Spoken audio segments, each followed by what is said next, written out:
Welcome to the Genius Factory. Enjoy the video. You begin by prepping both devices.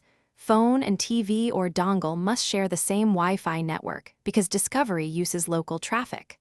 Once done, enable the phone's cast or screen mirroring control. On Android, use Quick Settings. On iPhone, use Screen Mirroring. Then open the app or content you want to share, because initiating from the source is faster and more reliable. If asked, accept pairing prompts on the display.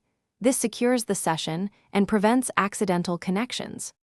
Now select the target device from the cast list. Devices are named by model or room, so pick the right one. After connecting, check settings.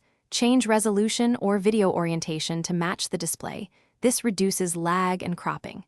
Make sure to grant required permissions like microphone or overlay for interactive apps, because without them, some features won't work. If audio is missing, switch between phone and TV audio outputs in the casting control to pinpoint where sound is routed. To end, stop casting from your phone's control center or use the disconnect option on the TV. This frees the network and battery.